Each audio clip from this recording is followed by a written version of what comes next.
The information provided in this show is for informational and educational purposes only.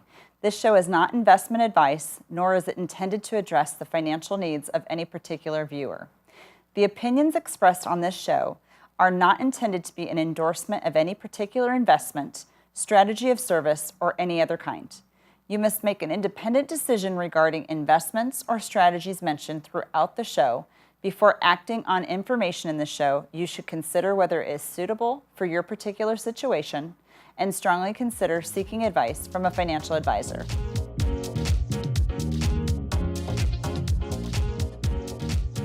Hi everyone, I'm Elisabeth Dawson. On our show here, Ways to Love Your Money, we have a wonderful guest, Julie Marner. She's the Executive Director for Burundi Friends International. This is a charitable organization that we have grown very near and dear to. So Julie oversees programming, funding, implementation of projects in Burundi. Burundi is in actually Africa. Her love for Burundi began with her first visit to the country in 2010, then a trip again in 2011 to teach English communication at Light University. Since that time, Julie, she has trips each year to Burundi about every 6 months, and she's really working on big projects for local economic empowerment for the people. She's going to tell you a little bit about those stories of all these 55,000 students that have basically come to the school now, and the major impact that it's done for the community. You'll have a bigger responsibility to money after you listen to Julie. I think once you listen to their story, it's pretty incredible. We have been blessed with so much, and people in this country have been blessed with so little. So I always say continue to think about charities that you can get involved in. Think about all the opportunities that the future has for you to be able to be an opportunist, for you to be helpful in, and also for you to be able to create positivity for people that maybe didn't have it as good as you. So that moral compass is very big on today's show, and just finding what your real calling is. So stay tuned. We really look forward to having Julie present, and hopefully you'll find some powerful pieces to be able to give back there as well. So stay tuned.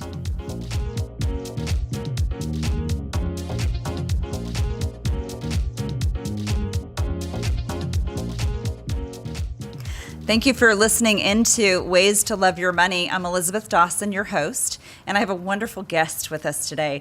It's quite an honor to have her, and I'm going to let her tell you a little bit more about what her passion is and what she's doing.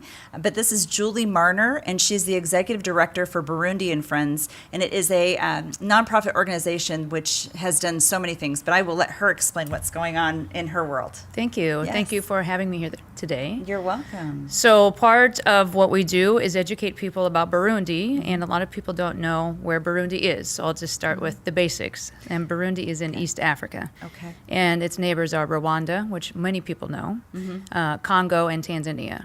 So it's a tiny little country. It's the size of Maryland with 12 million people. Wow. But I think what gets me out of bed every morning are the 5 million children under the age of 15. So it's a very young country. Oh, my goodness. And it has a lot of struggles. It declared its independence from Belgium in 1962. Okay. And it's very complex. Most Burundians speak 4 languages. They were colonized by Belgium, so they speak French in their school system. They're next to Tanzania and Congo, so they speak Swahili. Their native tongue is Kirundi. Okay. And now they have a need to learn English because the business world and the global world all speaks that language. So we are Burundi Friends International. We're a small nonprofit that focuses on education, not just for children and youth, but for farmers in the countryside and whoever's interested in trying to get that first basic skill. And the second basic skill is financial literacy. Okay. So we have common threads in how to... It's full circle here. That's right. And we're trying to, we have 55,000 students at this point. Okay. So we started teaching English, just volunteering. Okay. I was a volunteer for 5 years before moving into this position. Wow. Okay. And we started with 35 students and a piece of chalk and a blackboard. And that was in 2010. And now we have 55,000 students. That's amazing. So That's clearly amazing. There's a need. Sure. And there's a lot of students that pack Sure. our classrooms. And some of it is that it's volunteer, and they're culturally not used to people volunteering. And so when it's taught peer-to-peer, and now we have 4,000 young Burundian volunteers that can't wait to open the next classroom and teach more, we're just trying to catch up with the need and do it in a safe and sustainable way. What amazing work you're doing. Thank you. Now, where did you find this passion to get involved, to start volunteering all those years ago? I think I attribute volunteering to my family. I grew up on a farm in Iowa. Okay. And it looks similar in a way to Burundi in that it's agriculture and agriculture. So Okay. Burundi is 90% Burundians live in the countryside Okay. with subsistence farming, so day to day. So I love the agriculture part of it. Okay. And I had an uncle who went to Sierra Leone and served in the Peace Corps. Oh. So I knew when I was in middle school that there was this outside world and you can help others. And in my 20s, I did a lot of volunteering at halfway houses. And Okay. so it's always part of who my soul is. Yes. So part of this is just continuing what I think I was taught, and I think I have a skill set that can help empower other people to reach their highest goal. So you mentioned something about financial literacy, that's what you're trying to teach these 55,000 students that you have. Right. You've been so fortunate to be able to impact their lives. So when you're talking about financial literacy, what are you trying to do to help implement that into their mindset? We hope 2019 to bring in some actual financial modules to do that. Right now, we have learned that microfinance, which is giving loans to people, Okay. is helpful. Okay. But it's a little bit for us short-sighted in that we can't sustain that, and we only have so many funds. So Okay. we've partnered with the San Diego nonprofit Project Concern International, Okay. PCI. And they are in 17 different countries, and they've been doing savings groups for quite some time. Okay. So we've learned a lot from them. Okay. And in the Burundi context, we have English clubs that students come in and learn English, and then they form savings groups. Okay. And they've formed it in groups of 5. So with my own background, that's kind of like a 4-H group that Sure, they formed, right? sure. And then you can buy a goat or a chicken by saving your money together. So are you trying to teach that entrepreneurial spirit where Yes, they can that's actually get first. some money to be able to build business and create some Sustainability. agriculture? Yes. And Okay. what we've realized in what 2019 we need to do is that they need the financial education before they receive the cash. Well, it's interesting. I have a son that's going to be graduating in April, and he's got his degree coming to him with business and finance and economics and marketing and all these different other elements. And I can't tell you how many times that I'll meet with people, and they'll tell me, we have our book, which I'm sure you've seen our book, Ways Right. to Love Your Money. I mean, Wealth by Design. And it was just designed so people could read it in an hour or less, because when was the last time they actually ever picked up a book about finances? When was the last time that they've ever actually learned anything? I've had more people tell me that they never learned this in college, they never learned this in high school, and how do we actually have great financial literacy out there? And it's about the resources that you have, but you have to be serious about it, and That's having right. those great professionals or great resources at your disposal. Because yes, you can't just say I'm going to be a business owner and never had any relationship with that money to be able to grow it, to build it, to quantify it for its future, to create that sustainability that you're saying that they're going to do. That's right. So we've started with a pilot project with PCI that's in its completion about 18 months in. Okay. And we're just finding out that the data from that, it's very successful. We know that farmers coming together in groups of 20 or 25 Okay. initially started with maybe $5 or $10 that now have $1,000 together over 18 Wow. months, which is from one of the poorest countries in the world, a phenomenal turnaround. But they've Yes. been taught every week this financial literacy because that's part of the module. So we hope That's to great. expand that. And then we need to take that to our classrooms of students. Our students and what we do in education is 80% of what we do. Okay. And we have small funding, so we really need to be strategic and bring in training of trainers so that it can reach all across the provinces in Burundi. Well, not to have any pun intended with this, but even I know that the movie Mary Poppins is coming out. That's right. Yeah. And I remember as a small child, watching Mary Poppins, and I loved the movie. And not to correlate it back to this, but it's kind of where it starts. That one little song that they had about, saving just 1 cent, 2 cent, and having it compound. And I think that it's taking it down to the basics almost when you're talking to your students about and these farmers, these people that are trying to create a life for themselves by just starting with every dollar that they can and collectively put together. It sounds like what you're saying, and to complement what you're doing. And really, listeners are probably thinking right now, gosh, $5 or $1,000, how can that create that sustainability? But I know you said that this is one of the poorest countries in the world. It changes their lives significantly. And the other part of our module that we use with PCI is social responsibility. So it's not only each week they bring their savings that they've collected for the week, they have a second round of collections that helps their surroundings. So in Burundi in particular, they've had problems in the past with genocide due to Hutu and Tutsi conflict. But when you are bringing a group together that's speaking English and learning something completely new, and then saving money that's changing their lives, it's easy to have unity and social cohesion, all because of shared finances. Where you're very vulnerable, right? To share finances is tough, but Burundians are very good at taking a penny and stretching it. I think it's amazing. So I'm sure that there's an appreciation for what you've seen with people in Burundi that you've actually worked with and helped and volunteered for and to try and help grow.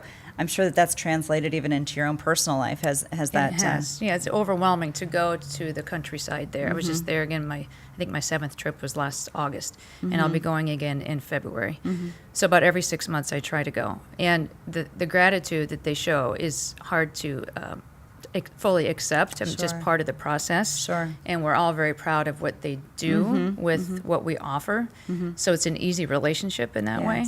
But yes, it's overwhelming. Here in the U.S., I think it's raised my perspective astronomically. Look at everything we have. Not that it's easy here. We have our struggles, of course. But I think it kind of creates more of a humbling, effect, I would imagine. It does. We have all been so blessed to be able to have what we have. It's about having a good relationship with money in the sense that it will actually, if it helps you, that's wonderful. But if it can help others as well, that's even more powerful. And I think personally that the more I take care of my own finances and my own health and all of that, the more I can give back. So maybe just sometimes a struggle with, investing how much of your own money, but how much do you want to help others? Are you in that position? And how much do you share? It's all about lead by example, right? Yeah, that's right. You want to be that great example that they can look at and look up to and say, gosh, you know what? Julie's doing it right. Hopefully. Striving to. Your students are doing it right. Yeah. And your farmers are doing it right. And that's a powerful piece. I think that's something, we're told that we get to have experiences and things that we've done for people along the way as really part of our memory in life. It's not, you can't take the money with you. That's right. But in this respect, that's so powerful because I think listeners that are here listening, watching, I hope it gives them a better concept and really how intricate this relationship with money is, but it's doing it for the good. It's doing it for the better of people and to help them as well. So I know we always like to talk to people about their relationship with money on the show, just because this is a money show, right? And it is now about everything you worked so hard for, getting your everything aligned so that you can have the future that you want to have and still continue to go to Burundi every 6 months. That's right. And do so much more because I think you've got that kind of a big heart. So I won't put you on the spot by asking you, is your financial world in total order? But what could you actually give as a call to action for others that they should do at this point in their journey when it comes to planning for today, planning for tomorrow, planning for retirement, but also planning for their own sustainability, even though it's so different than the people that are affected in Burundi. But for you, what would you actually give them as a call to action to get their world right today? Well, I think in my own life, I had 2 calls to action. One was going back to school to get another degree. Okay. So for me, it was getting a master's degree in theology. Okay. But that significantly changed my forecast financially so I could get jobs that paid in a higher capacity. Okay. And then I think some people think that, I love what you do. I'll never be able to do that because I need to stay with the jobs I have. Well, I've made deliberate choices with the jobs that I have. I have a music position because I'm a musician. So I still have a 10-hour job music position.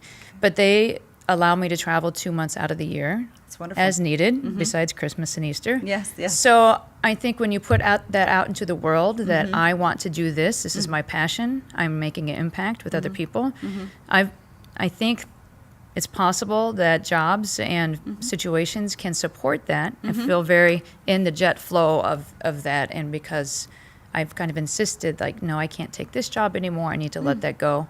And your finances ebb and flow a bit, but also just sustain savings and having that security as well. So kind of what I'm taking from this too is we all have a moral compass. Some are stronger than others. But I think that even with your career choices that you've done and organizations that you've supported and people that you've actually touched and changed lives with, your moral compass has really directed you in line, and aligned all of your, let's say, career positions. That's but right. this is Yeah. really, truly your calling. It is my calling. Yes, I can see that. It's very powerful.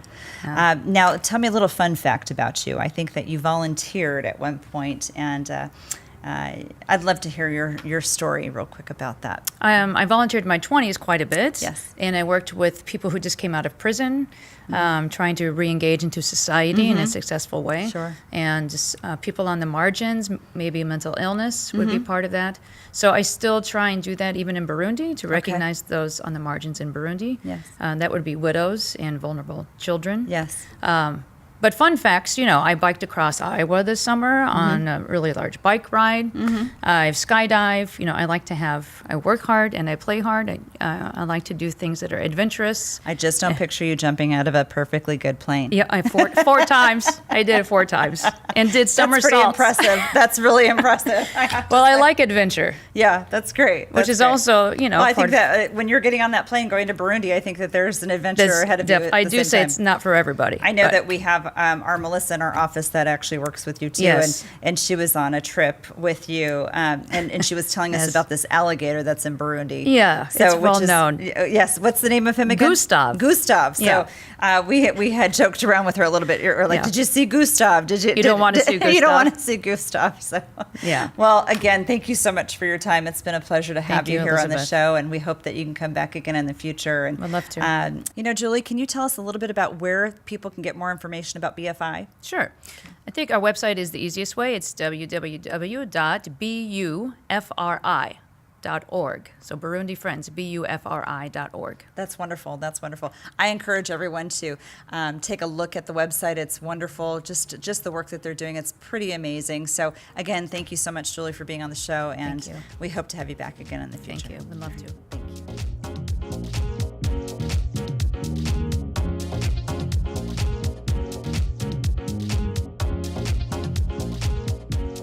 Wow, we are so fortunate that we just had Julie Marner from BFI on our show. We're so grateful for her expertise, her knowledge, her passion, really what her calling is all about, and this is about charitable giving. Don't forget to make sure you find out more about BFI. We would love to help you answer those questions about that as well. So you can reach out to BFI directly, or you can send us your questions at questions with an S at elisabeth.dawson.com.